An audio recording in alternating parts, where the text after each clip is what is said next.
चिंता करिए, मैं आगे बताता हूं। मगर ये बिल जो है मान्यवर, 3 सीटें 2 जम्मू कश्मीर से विस्थापित परिवारों के लिए और 1 सीट पाक ऑक्यूपाई कश्मीर से विस्थापित आए हुए कश्मीरी भाइयों के लिए रिजर्व करने का काम नरेंद्र मोदी जी ने बहुत मन के साथ, चाव के साथ और संवेदना के साथ किया। मान्यवर, ये जो फैसला है उसी एक्ट का हिस्सा है जिस एक्ट को सब चैलेंज करते हैं। मैं उनको बताना चाहता हूं, जब आप 5 अगस्त 2019 के बिल को चैलेंज करते हो, तब आप डिलिमिटेशन कमीशन एक्ट को भी चैलेंज करते हो। ये मत भूलो कि आप इनके रिजर्वेशन के खिलाफ बात करते हो। मान्यवर, डिलिमिटेशन कमीशन ने गंभीरता से विचार करने के बाद समुदायों का प्रतिनिधित्व नॉमिनेशन द्वारा कराने की सिफारिश की है। और मान्यवर, जम्मू कश्मीर प्रशासन ने, जो आज स्वाभाविक है राष्ट्रपति शासन है, उसने भी अपना अभिप्राय डिलिमिटेशन कमीशन को दिया था। भारत सरकार ने के गृह मंत्रालय ने भी दिया था कि इनके प्रति सिंपैथेटिक व्यू लेना चाहिए, इनका प्रतिनिधित्व होना चाहिए। जब वो अपनी जमीन में ही नहीं है तो असेंबली में कैसे चुनकर जा सकते हैं। मान्यवर, और ये आदेश उन्होंने प्रकाशित किया था, जिसको आज कानूनी जामा पहनाकर मैं ये बिल को लेकर उपस्थित हुआ हूं। मान्यवर, ये जो डिलिमिटेशन कमीशन ने और भी कई फैसले किए हैं, मैं जरा सदन के सामने पूर्व की स्थिति और अभी की स्थिति बताना चाहता हूं। पूर्व में जम्मू में सिर्फ 37 सीट थी, 37 सीट थी।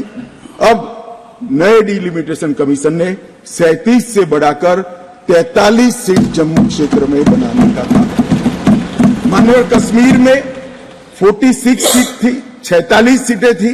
अब 46 की जगह 47 सीटें, 47 सीटें बनाने का काम। इस तरह से जम्मू और कश्मीर दोनों को मिलाकर 83 सीटें थी। लद्दाख की सीटें निकाल दी है क्योंकि वहां यूटी बन चुकी। 83 सीटें थी, उसकी जगह 90 सीटें अब डिलिमिटेशन कमीशन ने करी है, जिसको भारत सरकार ने माना। और पाक ऑक्यूपाई कश्मीर की 24 सीटों को आरक्षित रखा गया है, क्योंकि हम अभी भी मानते हैं, कोई जिसको जो बोलना है वो बोले। इस सदन में बोला हुआ शब्द इतिहास बनता है। मैं आज फिर से कहना चाहता हूं, पाक ऑक्यूपाई कश्मीर भारत का है, हमारा है और हमसे कोई नहीं छीन। मान्यवर, हमने 24 सीटें पाक ऑक्यूपाई कश्मीर के लिए सुनिश्चित की है। मान्यवर, अब तक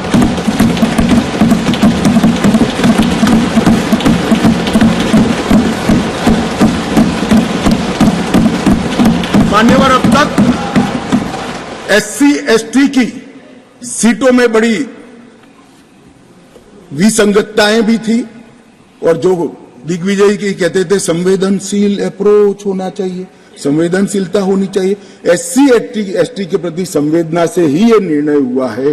पहले जो 7 सीटें थी SC की, उसको हमने बरकरार रखा और ST की सीट 0 थी, क्योंकि धारा 370 परमिट नहीं करती थी। अब परमिट करती है। 9 सीटों को रिजर्व कर दिया।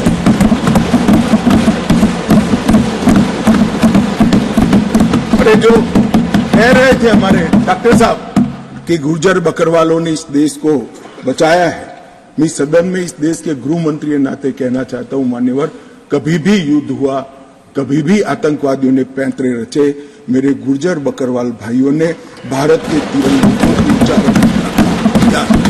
और आज सालों के बाद आज उनको न्याय मिलने जा रहा है। इसका कम से कम मुझे तो बहुत संतोष है।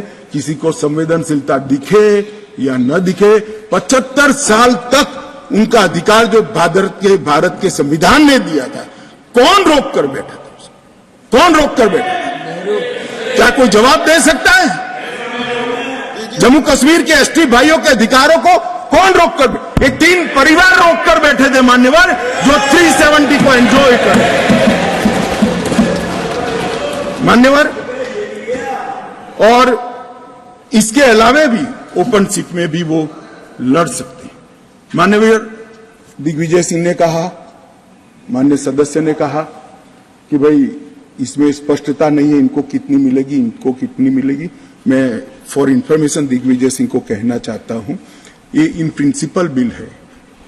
ट्राइबल डिपार्टमेंट और ओबीसी डिपार्टमेंट से अलग से इसके बिल आएंगे, जिसमें इसके रिजर्वेशन की सीटों की और चिन्हित करने की व्यवस्था होगी। वो एक अलग प्रक्रिया है, मगर ये स्पष्टता से कर देते। मैं दिग्विजय सिंह को बहुत अच्छे तरीके से जानता हूं सर। जब भी वो हंसकर बोलते हैं तब बहुत समाज के अंदर डिस्टर्बेंस होता है। बड़ा रिकॉर्ड है उनका, मैं रिकॉर्ड को जानता हूं। आज भी हंसकर बोले, मैंने बोला क्या निहितार्थ थे, फिर मैंने ध्यान से उनकी चीज को याद कर सोचा तो मुझे मालूम पड़ा कि इन्होंने कहा कि वे किसी का छीनकर तो नहीं लगू। ये गुर्जर और बकरवाल को लड़ाना चाहते हैं, गुर्जर और बकरवाल को लड़ाना चाहते हैं। मैं आज फिर से कह देता हूं, मान्यवर बैठ जाइए दिग्विजय जी, अब हो गया, लोग समझ चुके हैं आपको, बैठ जाइए। मान्यवर He is not yielding. He is not yielding. He is not yielding. Go ahead. Honorable Home Minister. He is not yielding. He is not yielding. मान्यवर, मैं स्पष्टता करना चाहता हूं, गुर्जर भाइयों की एक भी सीट लिए बगैर बड़े संवेदनशीलता से बकरवाल भाइयों को दिया, हमें कोई आपत्ति। गुर्जरों को जो फायदा मिला है उसमें कोई बदलाव नहीं होगा।